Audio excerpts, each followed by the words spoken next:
And everyone's sick again. Hello, and welcome. And welcome to Let's Drone Out.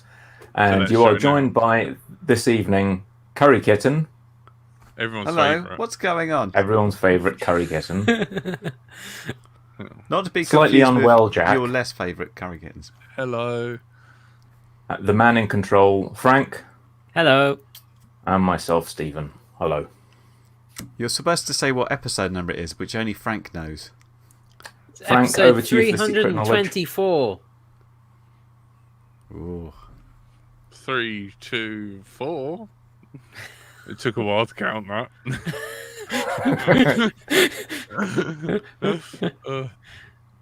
I was hoping we'd have Tony this week because he said he's definitely flown. And definitely. You can prove that because he's put a video up. But I know. Yeah. It was at Universal Credit Soldiers. Where he... Some fancy flying. I can't take credit for that. That was a joke told to me by Ed. And Ed's, I think it's a family member who's a real soldier. And he refers to people like Tony as Universal Credit Soldiers. Well, everyone looked very serious and fully kitted up with their airsoft stuff, and he was zooming along a bunch of trenches. Very nice, smooth bit of cine flying there from Tony. Yep. And we should pay more respect because today is the 11th of the 11th. We should have a minute silence on the podcast for everyone to enjoy. We'll have an awkward silence at some point, I'm sure. Yeah. We're building up to it. We can all add in all the... Yeah, if you add up the awkward silences, they're doing about 5-6 minutes anyway. So we've got that covered. It's all right. The editor, whose birthday it is today, takes all those out. So listeners of the podcast won't know about that. Sounds quite snappy. I listened to it in the car a while ago, and I was like, who are these people? They sound really good. I'm surprised what you can do with editing. It's amazing. You know that monkey spacebar every 30 seconds you're on about? He is like, every time we drop a new podcast, he's like...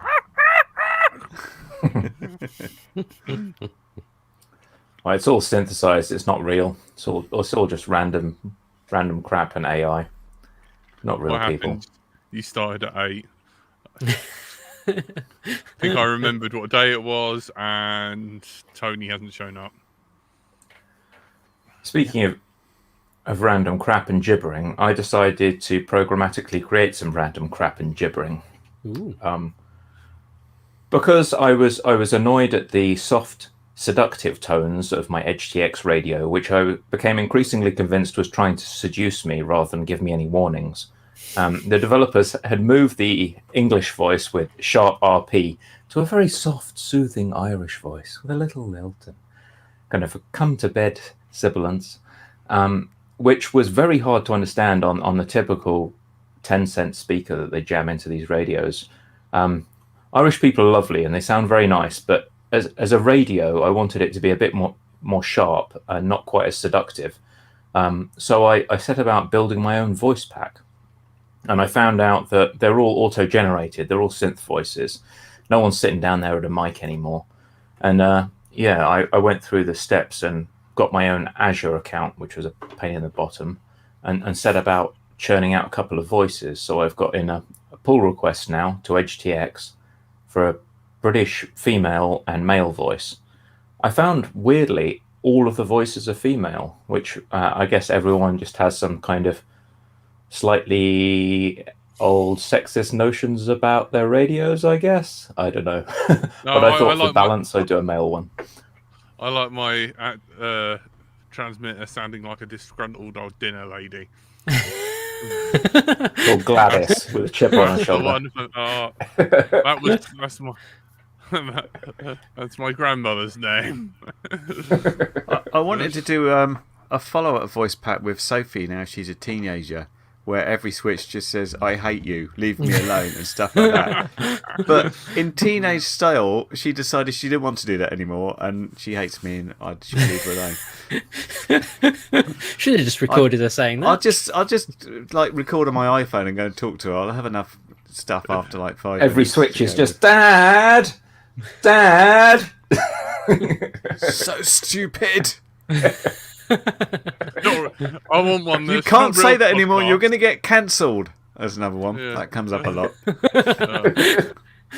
Oh dear. You're not a real podcast. You're not on Spotify. Oh my god, what is this? When Sophie found out we were on Spotify, it was like we almost managed to save $15.99 a month because it devalued Spotify that much to her. She like literally Any set PR her is good phone PR. aside. That is so funny. So what has been happening with you guys? Have you been up to anything flying related? Ooh, Yeah. what you got, Ooh. Jack? Holding It up looks a like wing. a twin-engined thing. Yeah, so this is the replacement wing for the Mini Guinea. It's been beautifully cut out. Was the Mini not Guinea my the one friend. that you had at LDO? No, was that a Mini Guinea? Yes. I've flashed the receiver. I haven't powered it on to see whether it binds yet. And I have resoldered and crimped the ailerons. Ooh, Very And nice. that is as far as I've got. Because I was as the we're doing poor... fixed wing builds. I'm going to sneeze. I'm so sorry. Goodbye. It's that time of year. This week I've been mostly putting some of this together. Ooh. Wow. I would have got further, Big but wing. from the fact I didn't seem to have a very sharp scalpel, and this is equivalent, as I was saying to Stephen, is like just getting a spoon. You just And take trying the to dig servo and foam you out. push it into the foam, don't you? You just kind of... just bite it to get the servos in the thing. This is going to be my Open HD wing because it's got a nice amount of space here.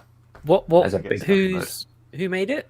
What model is This it? is it was a old new thing, so it was a brand new in the box Flying Wings Falcon Evo, and Flying Wings haven't been in business for 3-4 years now. No. It was my friends who didn't get around to building it, and he was just going to chuck it. So he says, "Do you want this?" Have you Yeah, not nice. got sharp blades? Well, I got Jesus, blades, and they're like, I could cut myself, but I How had can you this not big- cut foam? I mean, it's like the softest thing in the world. There's cutting foam, and there's cutting foam cleanly. If you don't have a sharp blade, you just end up with all these like bobbles as the blade basically distorts all the little tiny bobbles Right, of I see. foam. And I had this big box. You can occasionally. I think I found it in You've got a some whole shop, drawer. and it was like a big box of blades, Mm-hmm. and I can't find it. So I've been using, essentially a spoon. But I have sort it- of gave up on that because I got I to have like, in the nitty kitchen gritties. my most prized family heirloom, which is a knife sharpening block that my grandfather had hidden in the kitchen drawer, which has now been hidden in my kitchen drawer for about 25 years and saved my arse on a regular I have a regular knife basis. sharpening stone. It's in the box with all the other knives that I can't find. It's around here somewhere. I'll look for it tomorrow because I can't. I still need to cut stuff for the receiver and the GPS, and I still need to dig out more for the servos. And I thought, I can't be doing this digging. Attach this. your soldering iron to it. Now, this is where you're going Some wrong. people as you well see, use all these Dremels servos just to once get again. the Dremel to the right size and just drop it down in the hole and make a thing, which looks Yeah, quite neat actually. I've got a tile cutting piece, and that's what it's used for there. You screw it on the end, and it depth gauges. Oh, that's cool. So, unlike you professionals doing your fixed wing with your calculations, I've just been hitting trees with a quadcopter. I got the shark bite build up and flying and took it out to the forest. And boy, I'm surprised by how good the signal is. I watched some of your I saw videos. Bardwell's video and it looked like absolute poop. But I don't know what Bardwell's doing. I'd have thought the guy knows how to build a quad, but this is just really clean. It's really, really Shots clean. fired. Yeah. Shots well, fired. I can fully accept that he had a quad which had been raced, so it's probably hit things at speed. This has been just, gently cruised round open spaces and some nice soft trees, no metal obstacles. But yeah, man, it's clean. It's really, really good.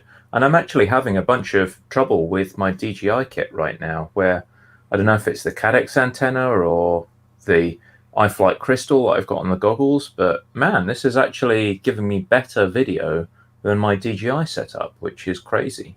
As soon as I put any sort of foliage around it, the DJI on the Vista especially, like the Air unit's okay, but the Vista-based stuff, I've got a couple of them. They're just absolute poop, which is why I'm sort of messing around and trying to go from UFL to SMA antennas on them.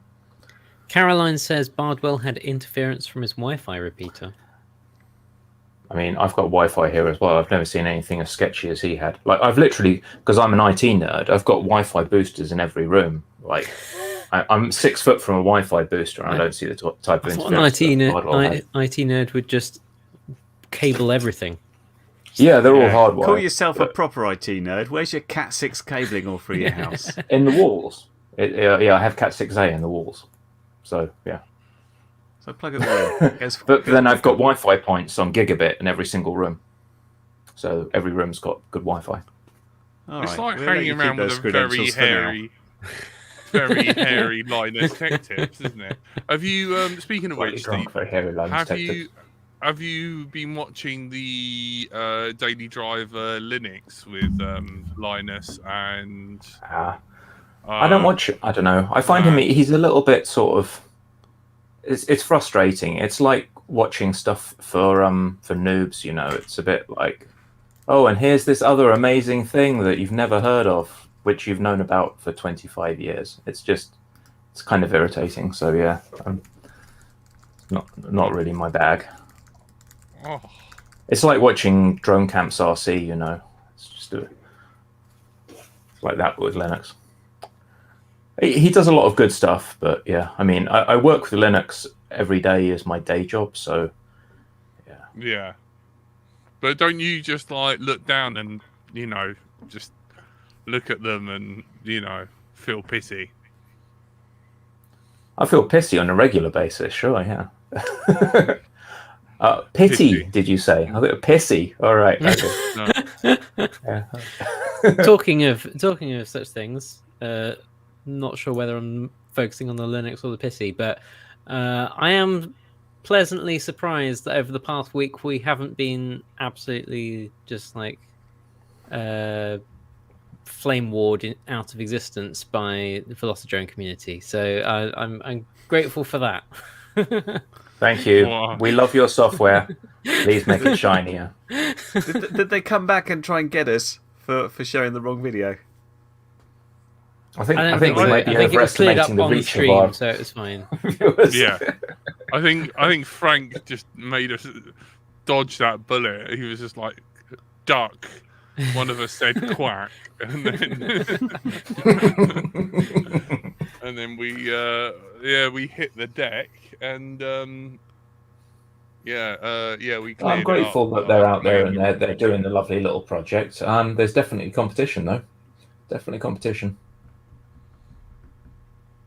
Yep. I got a weird thing which I agreed to get on the basis that it was so stupid looking. This has just arrived. Ooh. One of these. One of those twigs, are they called? Dildo drone. Bone drone. Because it looks like a cartoon bone. Yeah. And you put one motor here, one motor there. And the only problem I thought about, and maybe I thought about it too late, is as soon because one motor's obviously facing up and the other's down, else they'd hit each other, and the stack's there. It's taking off for landing. You need a really big battery. Take off from the floor. I'm going to have to like hold it and then not get killed. Don't used to have a really fat battery to act as a stand. What about landing again? I'm going to have to like hover it and come in and. I would take out a large parcel tube and balance it on that. Just hover above the ground and disarm. It's fine. Hold the battery, engage stability mode, throttle up, let go, put your goggles on. Yeah, I think landing's definitely harder than the launching. Launching should be. Okay, so quick poll. Who actually pretends that they are doing a correct, slow, sensible landing every time with a quadcopter? I have to, because it's so muddy out there. If I don't We land have it perfectly straight on my down the middle landing on my landing mat, it's like I'm screwed. I'd just be a pile of mud. I mean, I make sure that I'm standing, because I'm standing there, a place that isn't like ankle deep in water. So I stand on the dry bit and then I just like fly it into my leg, pretty much. Well, this is because you're flying these teeny ones. As soon as you get to 5-inch and you're coming Yeah, in a bit maybe hotter, a bit more careful there.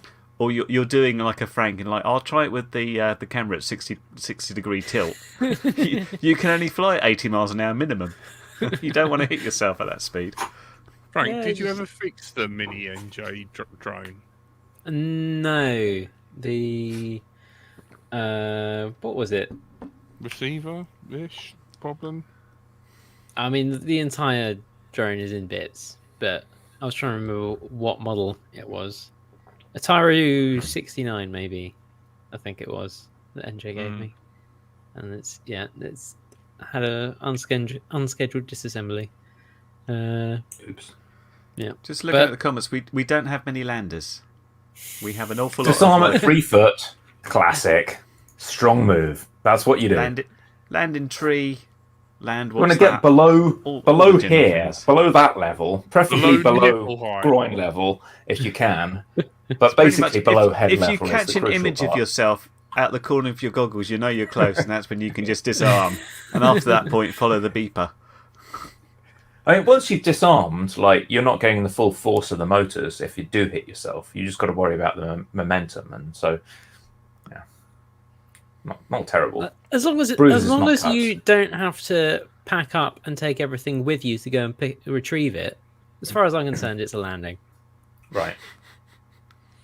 I still remember that the Radian and losing signal for some reason, and Tony running with transmitter and Frank running behind him. Yeah, turns out that a gyro stabilized glider on quite a windy day, when your radio decides not to be a radio anymore, can stay up for quite a while and go quite far. How far? What sort of distances are we talking about? Quite a way. It was like I did look on Google Maps afterwards, and I think it was a good few hundred meters that it went, I think, and it just happened to land like on a path, like on a clear bit of path with huge amounts of bracken and all sorts of things either side. It's like Perfect. You couldn't have done better if you were Exactly. on the radio then. exactly. Yeah. I think it done better than not being in control. Just on the final landing thing, I think Richard Warwick's nailed it here. That if your quad doesn't bounce upside down, that wasn't a proper landing. Right? That I'm very disappointed with everybody. Where I fly in the woods occasionally with little whoops and stuff, I literally have to land on a tree stump because it's the only single bit of dry thing there is. And if I screw that landing up, I can't fly that quad anymore because it's covered in mud and water. I don't see why. So that come on, stops you. people. Isn't You there are? usually just a bit? I end up just standing in some place that's like slightly drier than the surrounding area. Like you're not standing in a puddle, are you? Because like your feet are going to be wet, surely. I've got all the waterproof boots on and stuff when I go out. Okay. I stand on the high ground. That's my strategy. If I was stood on the tree stump, then I wouldn't have anywhere to land or take Panicking. off. It sounds the way you talk about your flying area. It sounds like it's just a lake, a shimmering lake of mud as far as the eye can Might see. as- One tree stump. You in think the I'm middle. overdoing it, but literally, it's you can. I've retrieved quads that I haven't landed, and the first thing you have to do is pull them out the mud, and like the mud covers motors going all. You know, when you take your quads back, and the first thing you have to do is run them under the tap. That's not good, I think, because Been a good day. it shouldn't be that bad. Well, I'm looking forward to seeing the bone drone fly though. Yeah, me I too. saw I have to build Rotofly it do first. that. How are you going to build it? What are you going to make it? A light one, a heavy one? What are you thinking? It's I'm actually going to use it. It's suggested you use sort of short motors so you can see over them, because obviously you're facing out and you've just got Pancake this stuff. view. And I've got an old quad with old Cobra 2204s, And I was like, I bet that's that'll nice and work. rattly. No, my ones were really smooth, actually. They're still pretty nice. Because Well, I the can early combine ones. that with He lands in the soft mud every time, doesn't he?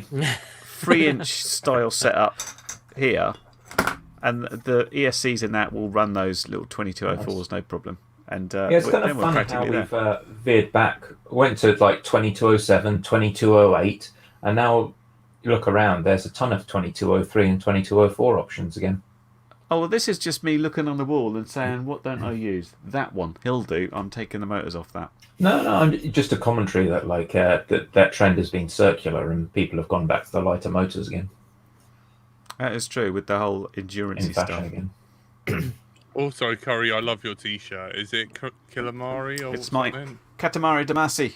Katamari. Oh, Katamari I've got the Damacy re-roll one of that. has the very best intro of any game ever. It's super, super crazy. Well, those end of level super trippy sequences with the guy who vomits rainbows. Yeah. Caroline's saying you're assuming you fly in the long direction. She makes a good point here. I was assuming that. I suppose you could, I suppose, do it either way. You'll have amazing, like, your capability, I suppose, in that direction. But how, you can roll like crazy, but your pitch is. What do you care about? Pitch or roll? That's what you've got to ask yourself, really, isn't it? Maybe this is the one to stick on the front of a wing. That's I mean, right. it's got just, well, no, because you've got tape it motors under mounted on the on nose. either side. That's gonna.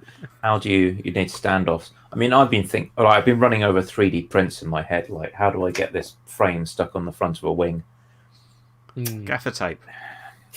Yeah, I mean, I started out with these grandiose schemes of I'll learn 3D printing. I will sculpt myself the required parts, and then to has someone made the parts on Thingiverse? Then to how much hot glue is this going to need?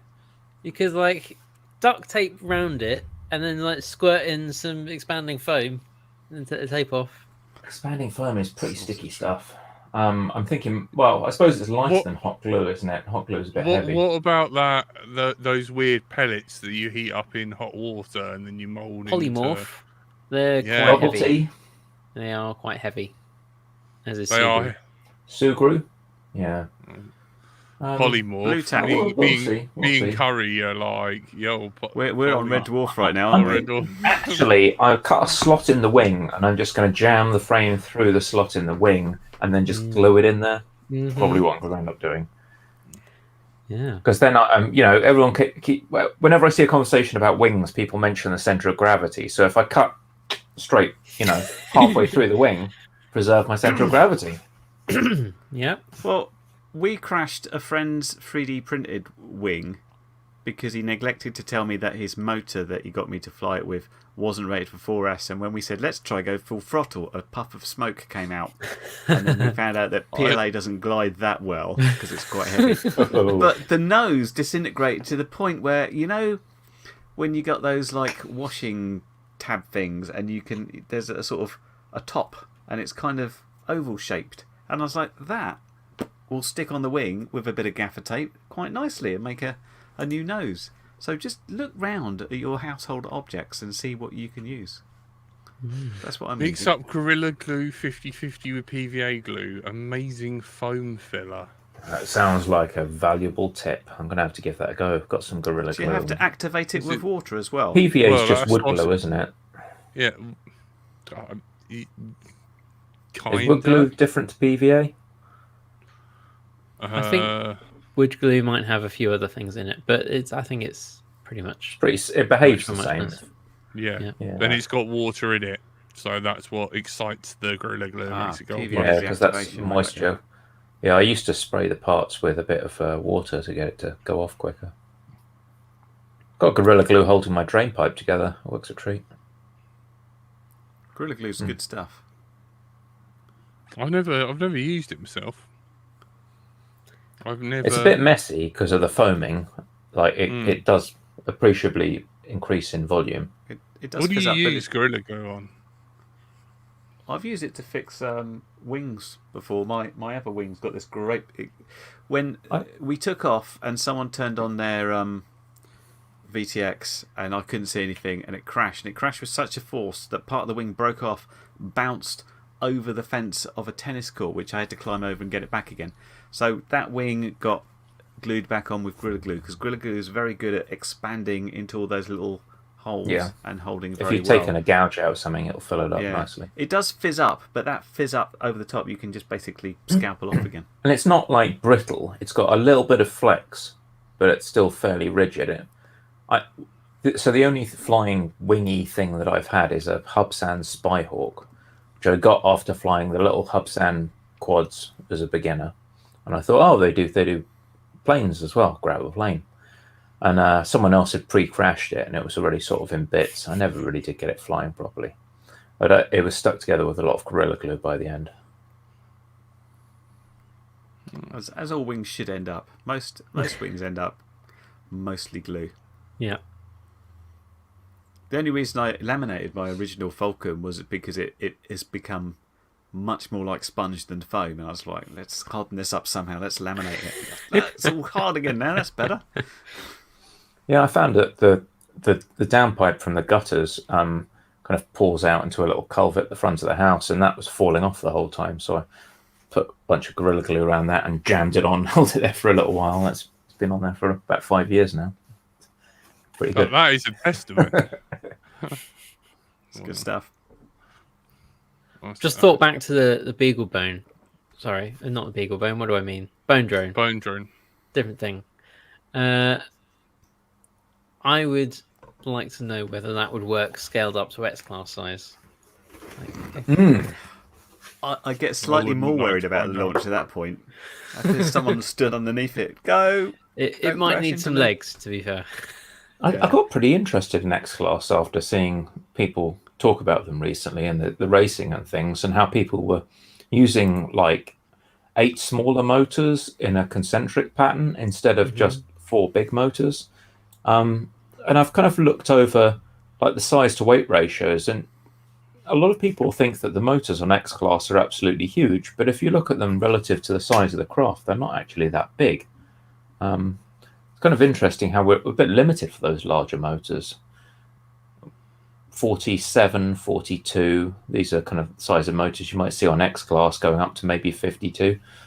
But if you think about the size of an X-Class compared to a 5-inch, you should really be way bigger than that. And then you could run stonking big props too.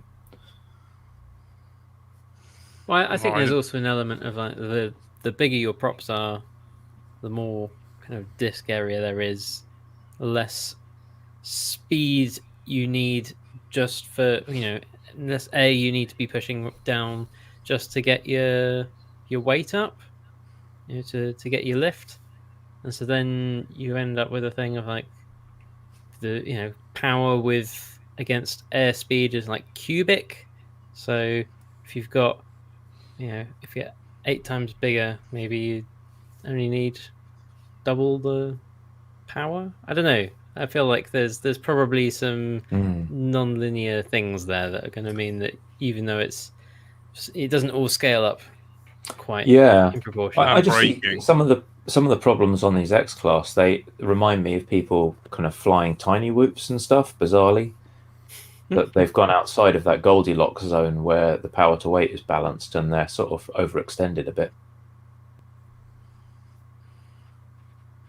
I'm not saying it's terrible, but there's a lot of gap between the props as well. 13-inch props on something that could probably fit 17, 18-inch props, maybe. Yeah.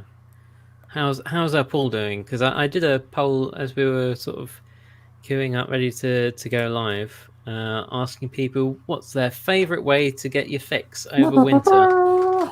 And at the moment, we've got 40% of people prefer to just go outdoors and just brave the weather. You brave, tough souls. Outside. Well done. Yep. Well done. Stand on your tree stumps, surrounded by a lake of mud, pulling your quad out, hosing it off with a tank of ISO that you brought to the field with you. As I say that, it's dropped. People have gone for other options. We've got a couple of votes for simulator just there. But now, the next one at 29% is Whoops. So there you go. As you were saying, people going for that way to get their fix over winter. I wonder if anyone in the chat has been or is planning to go to the the race castle in Hertfordshire that the Drone Junkie and the Hearts RC Club, if I'm getting that right, are putting on. So as I mentioned a couple of weeks ago, they're sort of gradually making bigger and bigger events and sort of doing bigger push out of it. So if anyone in the chat goes to that or has been to that, let us know because I'd be interested to know. Next in the list is simulators at 23%. There you go.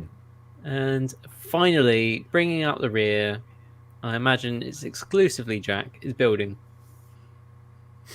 No. Yeah, I guess.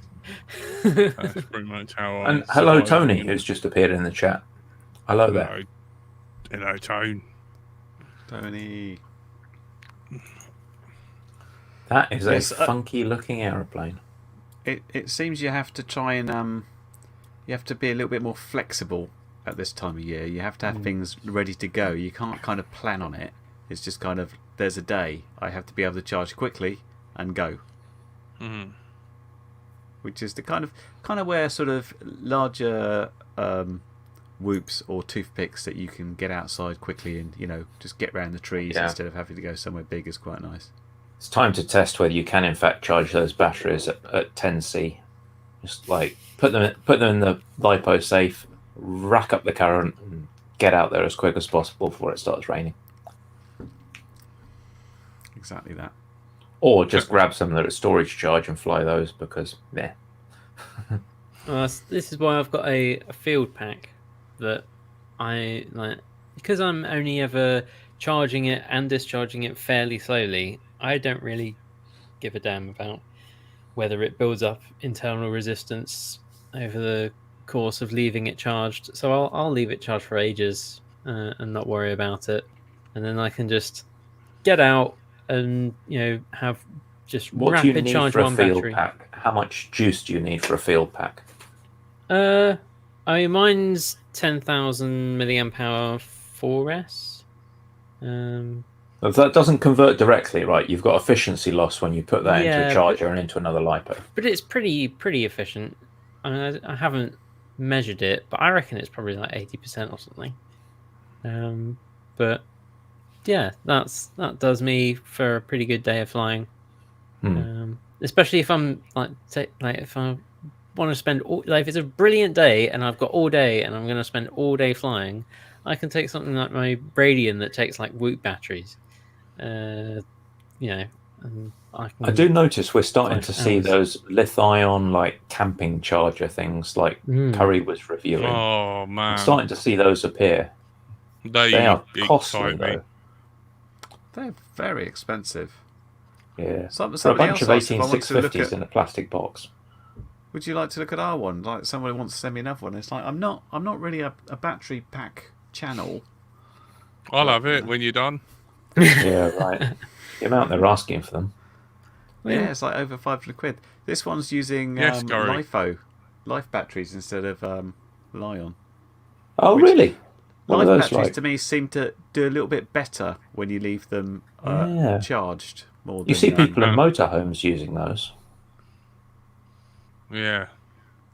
Oh, really? Real off-the-grid living, LIFEs, so caravans and stuff use general giant sort of milk bottle size cells, huge great suckers. Yeah, but I think we'll probably see them in Peter Streeple, who's made his little off-grid house.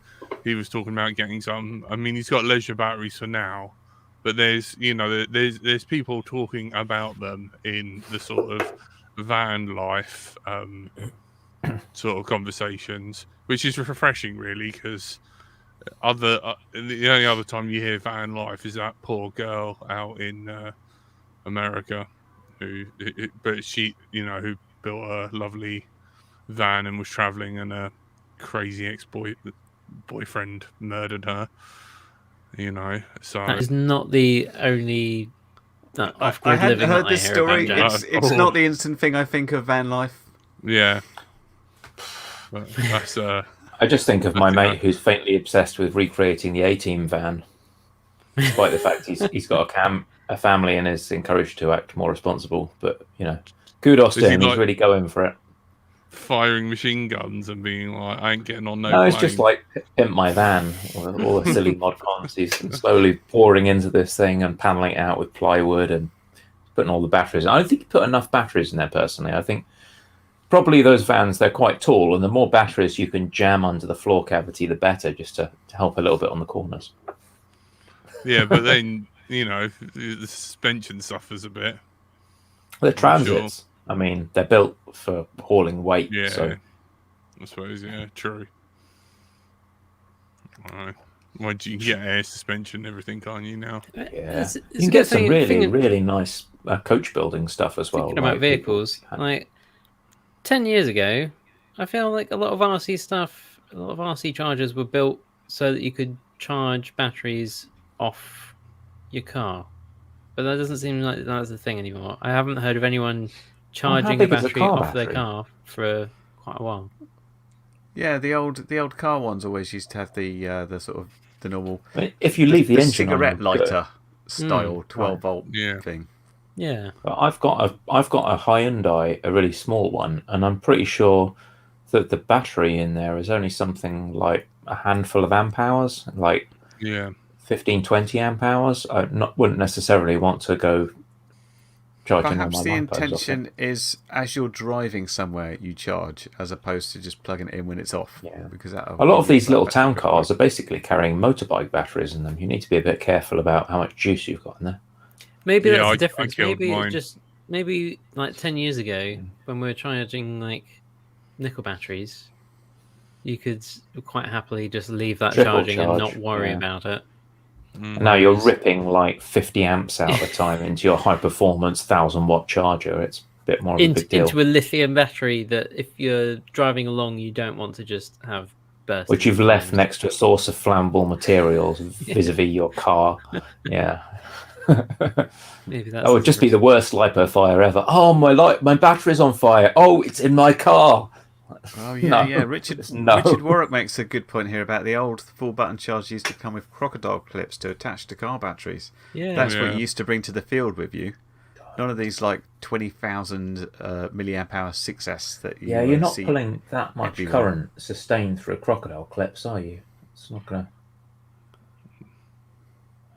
No. Yeah, I think the landscape's just changed a bit. Yeah, and I think back a while ago, you kind of like only had like 4 batteries, whereas now with Hobby King, it's made them more affordable, and we buy several packs because we only get like 3 or 4 minutes out of them. Mm. We're now buying a lot more packs and charging a lot more, and you kind of build up a lipo collection. Yeah. So then The motors you're and like- everything just up-leveled as well, didn't they? Like people are Yeah. running much more powerful motors, pushing more amps through the motors. Yeah. The Driv charged his batteries off his F-150. F-150. Couldn't start it after a day's flying. And that's a chunky monkey, that one. It's a big truck. Mm. What you going to say, Curry? I can't remember now.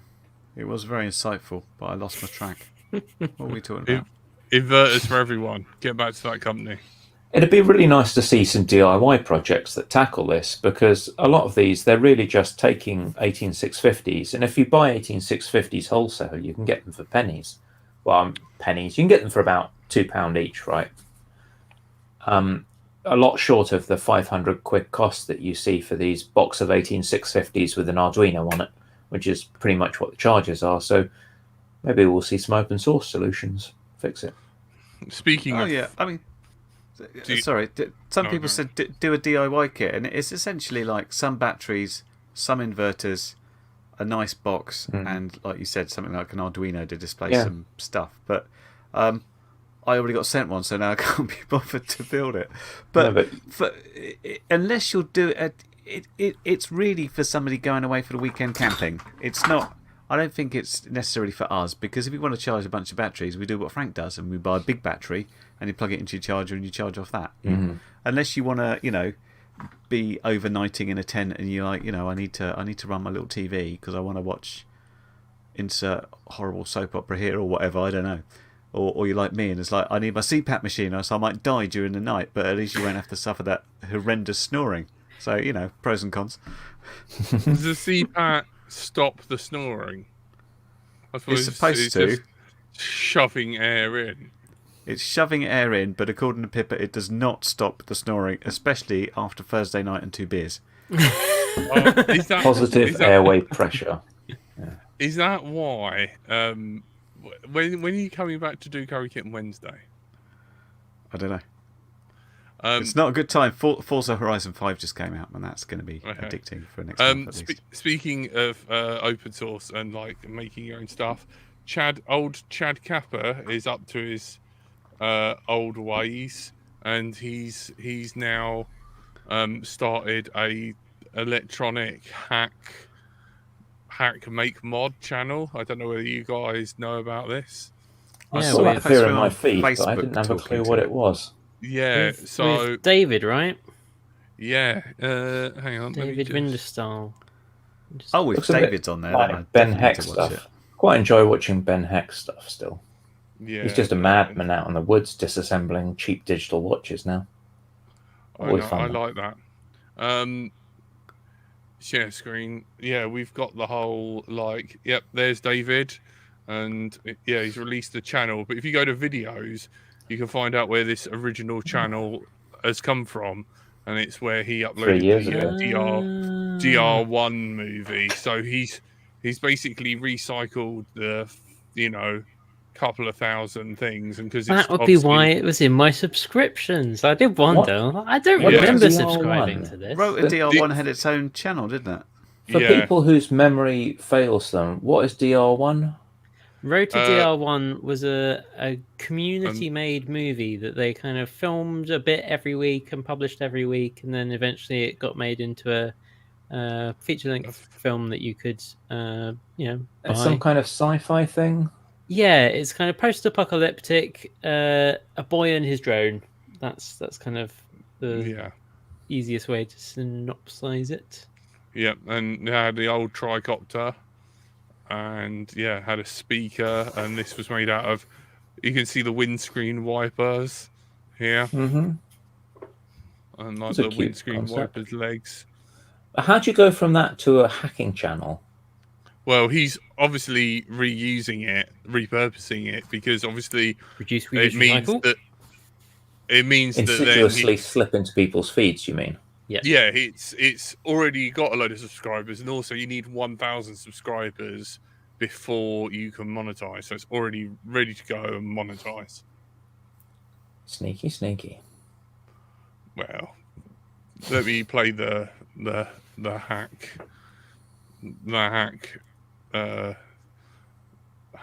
mod make whatever. But this is their initial. So they made a vacuum intro. cleaner. Yeah, so far we've just had a vacuum cleaner. Where are the rocket knives? More rocket knife. I know. Cleaning via rocket knife. That's what we need. So, did you see that horrific, inappropriate use of that saw? Yeah, that's always fun until someone loses a finger. Yeah, so. It's true of everything. Oh, it's some Game Boy action. So me and Curry are fully erect.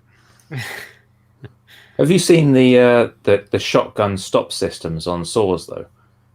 Yes, that's pretty badass as well. The amount of people like feeding sausages into them. Yeah. Oh, well, you wouldn't do it because it breaks the saw basically. Well, it'll cut you a little bit, but it won't sever a finger. But yeah, it fires like a shotgun shell to counter the inertia of the blade and stops it in millimeters. As soon as it detects a closed circuit, like it's cut you. But it also totals the blade and like knackers up the bearings in the saw as well. So it's not something you do just to see what happens. I've seen it demonstrated a couple of times, but I didn't know it completely ruins stuff. There's different things, right? That you can have electromagnetic brakes on table saws as well, but they're they're not as This one throws a effective. bar into the blades, Yeah. just throws like a tempered bar straight into the blades to stop it at all costs because it knows it's going to remove parts of your body otherwise. Yeah. Cool. Yeah. That's horrendous. And just fires it in with a shotgun shell to do it as fast as possible. So if you wondered why, like Bono's last album, it somehow got into your subscription feed without you ever doing that, it was Trojan David horsing as Winterstall. something. That was Apple just putting it there. What? I know. Where's the rocket knife? Come on now. Like, if there's one thing that would have like got people's interest, vacuum cleaners, poo. How are we going to carve our turkey quicker this Christmas? I know. Where's my rocket knife? I think it was just getting a bit crazy for David, and he also smoked out his barn accidentally with his deep fat fryer full of rocket mix. Yeah, accidentally. None of this was a surprise, surely. Like, oh wait, I've got a deep fat fryer full of rocket fuel. Oh, I've attached rockets to this knife. Like, yeah, it's not a stupid guy. Well, he dodoed up and managed to set it on fire and smoke out his whole barn. And he had to cut up the track in the end for space. So, yeah, that's about it. I think there's only so many things you can rocket, knife, and punch. I'm sure he could find a way of doing it without the track. That is dangerous. I think the track is what rocket free flying katana. Where will it go? Place your Well, we bets have now. a field and a katana. Let's see. Oh dear. my. I saw just thinking about what else has been in my YouTube subscriptions recently. I've seen both Painless and Barbwell have gone fairly mad with the Edge TX and sticking that on things. Time to jump forward, guys. Everyone was asking for OpenTX 2.4 for years and years. Well, they released that, then they released 2.5, and apparently by Christmas we'll see 2.6. So get on the train. It's going.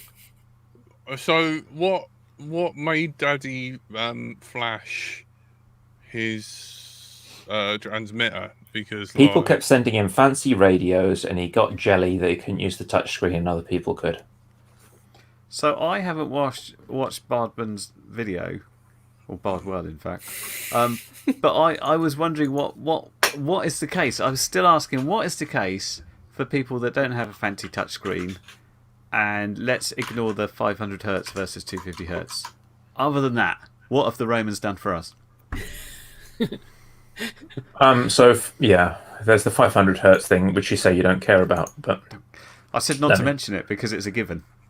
So color themes, if you want to actually make use of your color screen, if you don't have a color screen, I haven't got a color screen.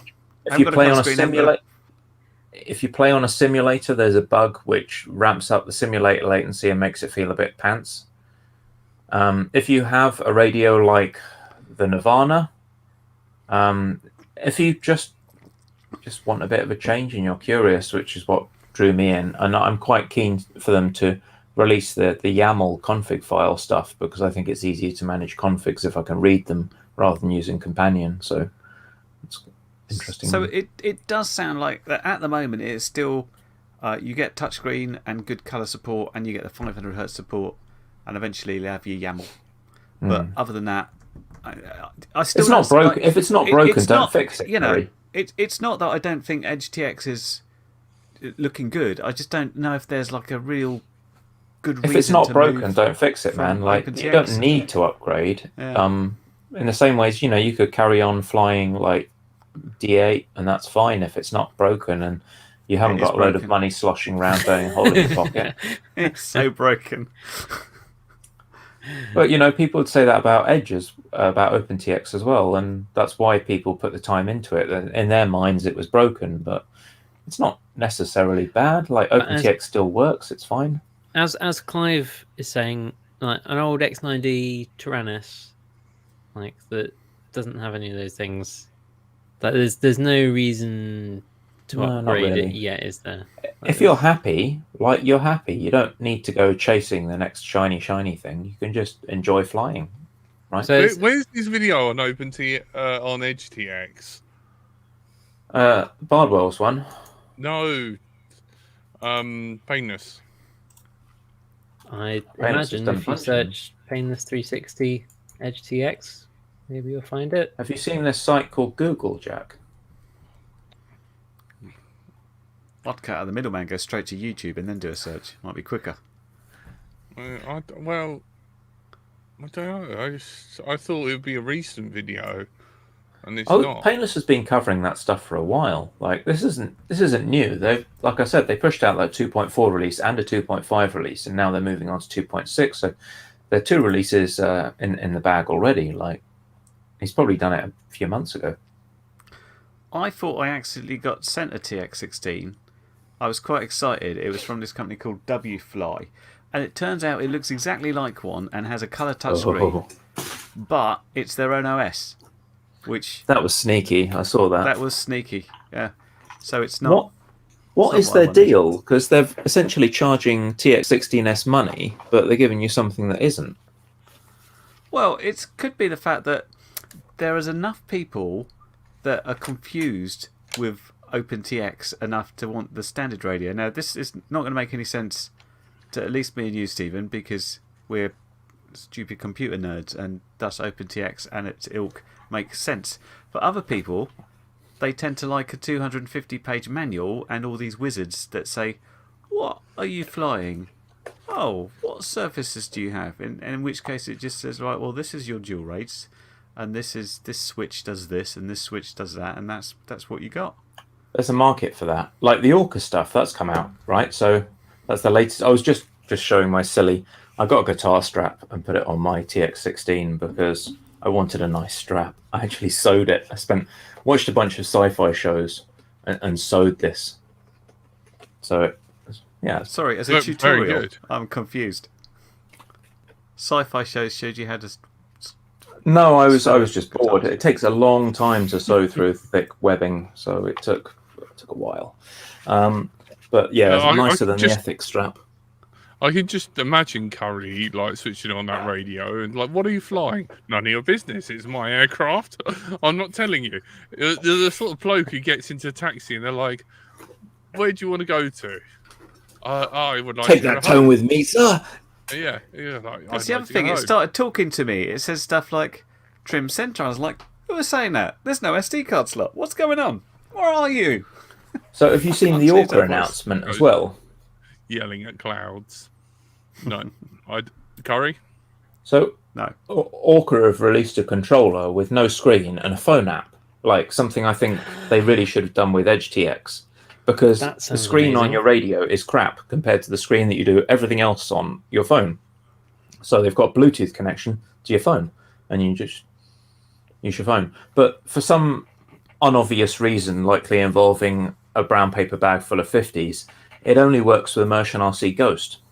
And they've developed a special module size that only fits in that radio because it wasn't irritating enough trying to install modules on radios, so they put another form factor in there. Well, that killed it. I was ready to throw some money there. Well, you still can because you can flash. You can flash No, Ghost to no, Express just- LRS. It's a good idea Principle though, of right? it. Like you use your Express phone and LRS. you've got that nice touch screen instead of a poopy touch screen, because even it's a nice radio, but its touch screen is not great. And you can have like regular easy updates from an app that updates itself, and then you can connect to your config and it pushes stuff out to the radio. It's a cute idea. I kind of Um, agree. What? I think they I broke think it a bit, there's something for like just like minimal information, because most of the time, if I'm in the field and I've got a bunch of quads with me, the most I might do is say, "Okay, I'm flying this. I need you to change my model," and you know, I might have some things with telemetry that could send stuff back, but most of the time, I just want to say swap to like model number 4, which is this quad. And I feel that's a faff to do on a phone screen, but set up for a phone screen and stuff like that makes perfect sense, because you won't be doing it all the time. But Yeah. once you've got it, it's like I want model 1, model 2, model 3 without having to take my phone out. And you can do wizards and you can have rich content that like leads you through the process of configuring stuff on a phone, and you've got the application environment to develop that. Whereas on a radio, you've got to build all that stuff from the ground up, and it's just onerous and slow, and no one bothers. Yeah. Don't build a phone into the radio. Just Yeah, exactly. use Who was the that? Was phone that you already Futaba have. who built the phone into the radio and put Android on it? I think that was No, Futaba. I think quite a wasn't few it? people have done that sort of thing. So what you need Yeah, is it's just a a waste phone of money, holder on the though. radio. Plop that in. Yeah. Could Well, you we'll see how it imagine them goes. Maybe being, they'll start a trend. you know, or Siri on, you know, and be like, "Hey, so and so, I would like Model 4." I'm like, "Ah, BBC Radio 4." No, Model 4. It's like, Siri, Did you activate mean return to fail home. safe? It was going to be like, phoning Jack. No! Or you're just flying, you're just happily flying along, and then like someone else asks their Siri something, and all of a sudden, Yeah, you're upside down the Yeah. tree. yeah. Oh yeah, because you'd be all on the same. It'd be like, "Hey, Orca, Model 7. Okay, changing to Model 7. Everyone switches to Model 7. Well, it's an RF interesting trend. antenna defective." It does need a bit of a bump because this radio came out. I think. Oh, Oh, thank you, Jack, Caroline. Jack, you've got to burn stuff. Fantastic. I think the TX16 is probably about 18 months old now, so it's nice to see things are actually moving on. It's healthy. There's Frank, also a T-Lite V2 coming out, which looks like someone sort of mashed up a Tango and a T-Lite. Tango Frank, 2 and a V-Lite. I'm on my last, Say no more. yeah. So if you could order some more, No, please. literally, shut up. Cans of Lynx next time. Did I see as well that ELRS have got a new release candidate for version 2? Oh yeah, boring nerd stuff while we're setting fire to Jack's nipples. Yeah, so there is a laundry list of ELRS stuff. So now all the modules within ESP, I think, can run themselves as a Bluetooth gamepad that's built in. They've got the ability to run OLED screens, and if your radio doesn't work with a Lua, you can use a button soon after 2.0. I think that's coming in 2.1. Lots of funky little features, RGB LEDs. Just, I haven't got the list up. I've gone and hidden it somewhere. But if anyone else has the list, there is the list. That would explain the sudden influx of OLED screens. I noticed for God's sakes. Namimno had one, and I just got sent this from BFPV, which seems to have a little screen. Yeah, there's some And the controversy around that one because they said that they've got a PR and it's going to work with the main code, but they haven't told any of the developers about that so far. And developers Well, just the last like, one worked so what the well. hell? What is this? You only had to disassemble it to make it bind. Yeah, so they haven't told the developers about any of their Thank you, code Win. yet. So it's going to be super fun again, Curry. Brace yourself. Super fun flash time when nothing works. Unfortunately, mate, I've only got one left. So So we've also got dynamic power. Now it can ramp up power if it sees the RSSI DBM drop. That's cool. It can join your home Wi-Fi network auto-magically. So when you join Wi-Fi, you won't have to jump over to their own access point. It'll just join your home Wi-Fi, and then your PC can go find your TX or RX and update it. KISS Lua is supported. Hilariously, you can now use TBS Agent Lite because it's fully compatible not just with Crossfire for control, but for menus. So TBS Agent Lite works perfectly on ELRS version 2 as well as Crossfire and Tracer. You can ramp up the baud rate. If you've got a radio that takes it, which your QX7 and X9D and all these older radios won't, but if you've got one that isn't bugged with the old slow baud problem, you can go from 400 kilobit to 4 megabit, which means that your data's just shoveling through faster and that drops latency a bit. And fixed wing posse, there's now a bunch of patches in that convert regular ELRS RXs to PWM output. just on a standard RX, the little Happy Model EP ones, they've got that boot pad. Yeah, so you can repurpose the boot pad and the RX and the TX pads as 3 PWM outputs and just run PWM on your fixed wing from that. It's only 3 on the tip, the tiny RXs, because they don't have many pads, but the bigger ones go up to 5 channels, I believe. Oh, that's good, because everything else managed to do that. Yeah, so now that's the smallest PWM option available, I believe. Stephen, what about if you've got the 2019 version of the Tyrannus? Does that support faster malarkey? Have you done the inverter mod? Do I need to? Yes, almost certainly. Unless it's got the fixed inverter. Has it got fast inverters? I never noticed a problem with it. The 2019 version. Tyrannus. Use the wiki. Use the wiki and find out. Send me the link to the wiki. expresslrs.org. Sorry, I'm not the fountain of arcane hardware knowledge. I can go there now and read off the website, but that's about as far as I'll just mention as well that who sent this? Oh, Richard Warwick has sent a link to Hobby RC, who are selling the Maytech CRSF to 6-channel PWM converter, which is a nice little thing because it's only under a $5, which is another way of just adding PWM channels to a CRSF receiver, like ELRS or Crossfire or whatever you like. Oh yeah, those are handy. They've got some telemetry as well, haven't they? Was this the Maytech boards? Yeah. Yeah, so there's a big one and a small one, a 6-channel and a 10-channel. They've both got VBAT telemetry, so you can run your VBAT in there and it'll tell you VBAT, which is a nice bonus. And the big one has a current meter and GPS as well, so you can it's halfway to being a flight controller, the big one. You can plug a GPS into it and it'll send back GPS data to your radio. Oh, that's cool. Out of interest, with those Express LRS PWM outputs, do you know if are they purely mapped one-to-one to the channel, or are they mixing somehow? If you pure 1, 2, 3, as far as I know, yeah. Because you were saying there's 5 on the bigger ones. There's 5 PWM outputs. How are they? Because isn't this coming up against that hard limit of how many?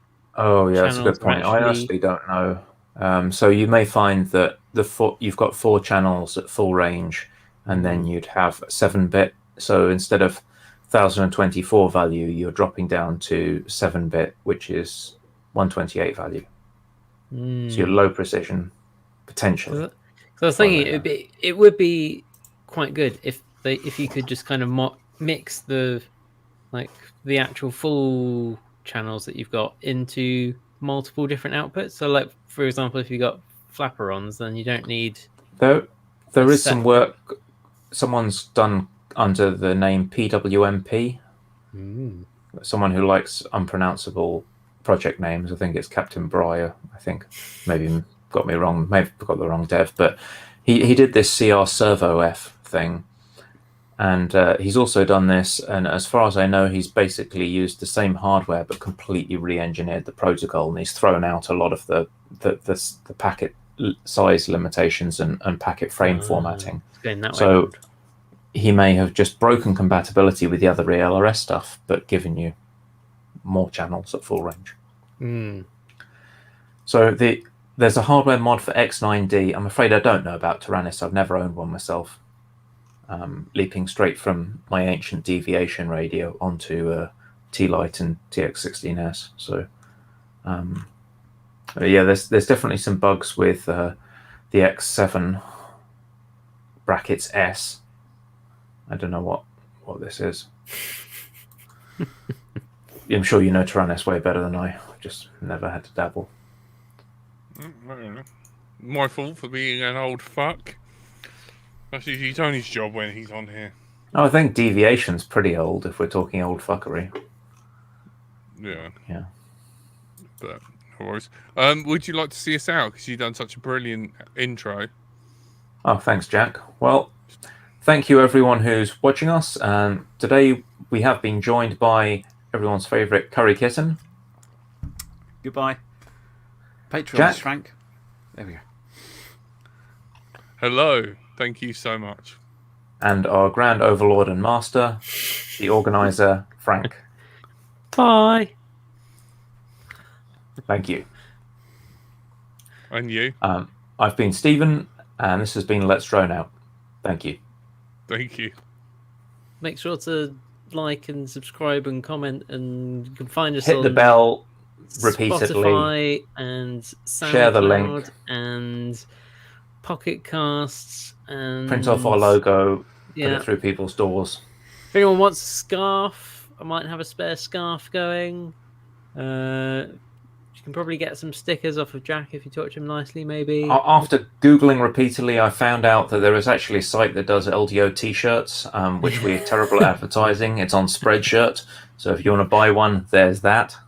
Or you can find it by going to letsdroneout.com and then clicking on shop, I think, if Yep. that still works. If you listen to this and you have people you fly with, tell them about it, because no one listens anymore.